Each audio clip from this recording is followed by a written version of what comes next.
I made my way back out to Upland, California to visit Mystic Koi.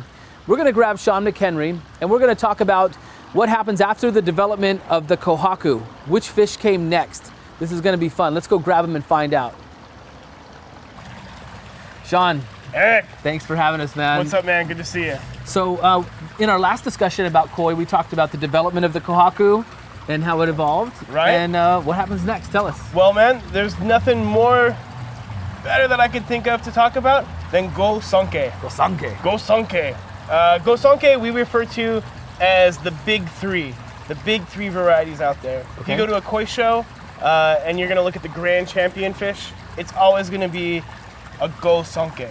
Gosanke's big three, it's the Sanke, Kohaku, which we've already talked about, yeah, and the Showa. And both of those varieties, the Sanke and the Showa, we get from Kohaku.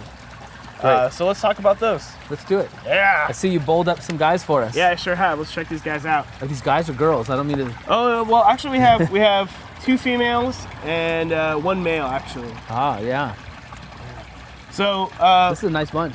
Yeah, I think it's a pretty slick group. These are all 2-year-olds, all from Niigata breeders, from Sekiguchi, who's my main man. He's one of my favorite guys, and Kano, which is this beautiful Sanke here. So of course, we start off with the Kohaku. Beautiful, red, white, gorgeous fish.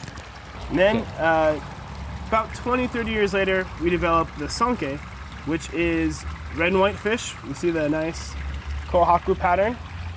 But then now we have the addition of Sumi, black.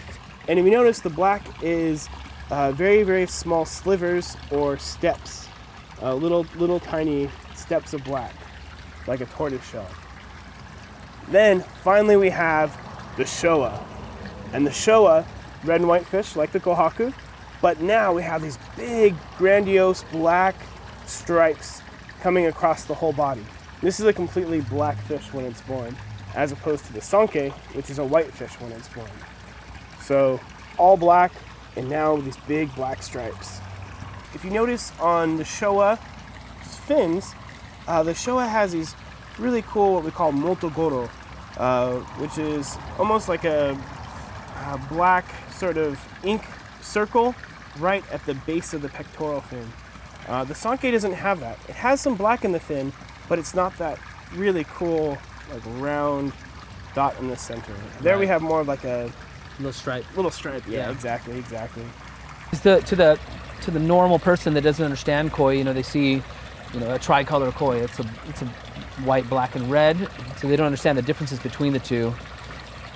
Yeah. I think it's important to have variety in the pond and, you know, have a little bit of each. And so the person who's unknowing might pick 2 tricolors or 3 tricolors for their pond, but have all Sankes or all Showas. Right. And they're kind of missing out on really. Oh, definitely. The trio, the big trio. Artistically, from my perspective, and a lot of my Japanese breeders agree, the Showa is a very sexy, feminine but strong fish. It's very, very with those big black wraps. Yeah. You have this very like showy kind of feeling. Hence the name. Since Showa, right?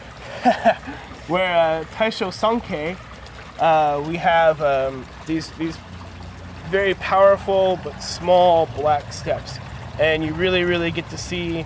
So more steps instead of bands. Correct, right. Correct. Which makes it a much more powerful fish. So it's a much more masculine fish, in my opinion. Absolutely. So you need both. You need balance. You need fellas and the ladies in your pond. Right. Well, that's good stuff. Well, that was a great discussion on koi. You got to learn about the big 3 varieties, the Gosanke variety. You're going to have Kohaku, Sanke, and Showa in there. I want to send out a big thanks to Mystic Koi and Shawn McHenry. I hope you enjoyed it as much as I did. I'm Eric Triplett, the Pond Digger. Thanks for watching.